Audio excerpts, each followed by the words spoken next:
We heard this gospel many times before. It was appropriate because it was the baptism of the Lord on the day of the baptism of the Lord. So that makes sense. It was Mark's version, for the record. And the other gospels are similar enough. They all give the same basic message, but they have an additional flourish or additional meaning here or there. So instead, let's unpack the first reading, Isaiah chapter 42, which you do not know nearly as well. Being Isaiah chapter 42, that makes it Deutero-Isaiah, or Second Isaiah. Basically, Isaiah is a very long book, even by biblical standards, and we believe that it was written by no less than 3 authors or groups of authors. And what we heard today was in the middle of the book, and therefore the second of the 3 groups. And we heard it today because it paints a picture that we're supposed to keep in our minds as we hear about Jesus getting baptized by John and beginning his earthly ministry. So for all intents and purposes, as Christians, we read the first half of this reading as a description of who Jesus is through the eyes of Isaiah, and the second half is what we're meant to do as a people of God. So how does Isaiah imagine the Messiah to act? He will bring forth justice for the nations, not crying out or shouting. A bruised reed he shall not break, a smoldering wick he shall not quench. So in other words, Jesus will conquer by gentleness and patience. Shouting and yelling and ranting and raving is childish. It's the way insecure people feel like revolutionaries.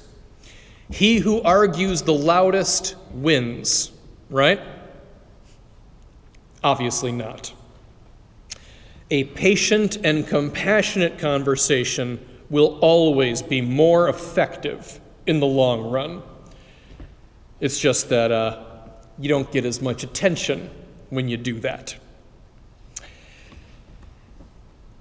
When Isaiah says that the Messiah will not break a bruised reed or snuff a flickering candle, he means that Jesus will not rely exclusively on people whose faith and devotion is strong. Okay? It's like Jesus saying, "Oh, you're having doubts, huh? You're not 100% invested right now? Well, then I have no use for you. Be gone from my sight." That is breaking a bruised reed and quenching a snuffed flame, a flickering flame. It's having no patience for imperfection. And that is a very foolish attitude to have because we're all bruised reeds and smoldering wicks, at least every once in a while. So Isaiah is correctly addressing the fact that the bruised, the broken, and the damaged should not be thrown away, but mended and cared for. That is one clear-cut sign of the Messiah. Infinite compassion for all, and not only for the strong and the outwardly worthy.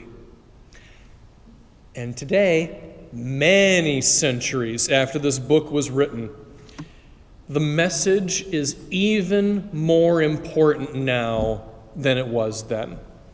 Because today, we love to throw things away. Everything is disposable today. We are a wasteful people. I think that's obvious. And what's scary about that, besides the environmental concerns, which of course are very real, we should definitely care about that, but in addition to that, what's scary about our disposable culture is we're now so used to throwing things away, that we're now willing to throw people away.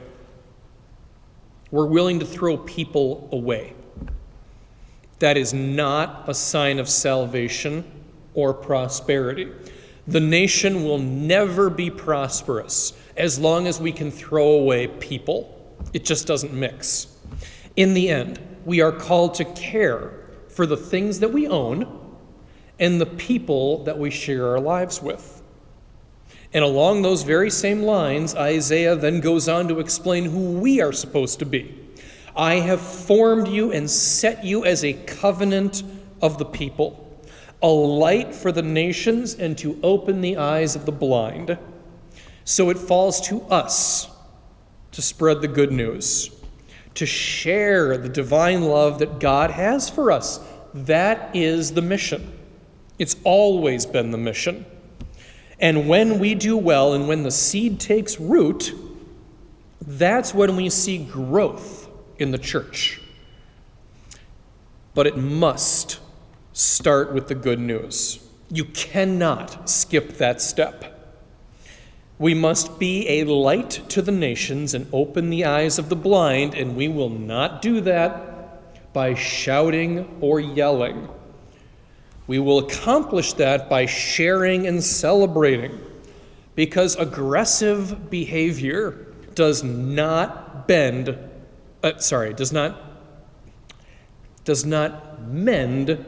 a broken reed. If anything, aggressive behavior breaks things down further. But when we rejoice in the good, and when we nurture the good things in our lives, that is when the grace of God will move us most effectively and move around us most effectively. So on that note, I have yet another weird, obscure quote to share with you. I know I've been doing that a lot lately. I will probably take a break on that after today. That is not a promise. But the quote for today comes from Deep Space Nine. It's my favorite quote from Star Trek, which is weird because I don't like Deep Space Nine all that much in the first place. But I think this quote sums up the idealism of the show so perfectly, it deserves to be shared. And once you take away the science fiction references, it's an attitude that we should have as well. And as a matter of fact, I keep thinking that I should take a Sharpie, and I would love to write this quote on the side of my hiking backpack, which is what I take with me whenever I travel. I haven't done that yet, but I'm thinking about it. So here's the quote. It is the unknown that defines our existence. We are constantly searching not just for answers to our questions, but for new questions. We are explorers. We explore our lives day by day, and we explore the galaxy, trying to expand the boundaries of our knowledge. And that is why I am here.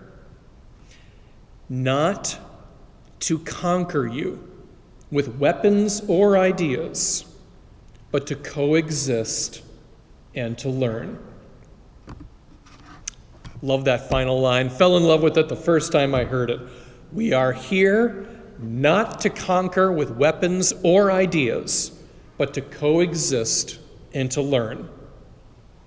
That is such a big part of the good news.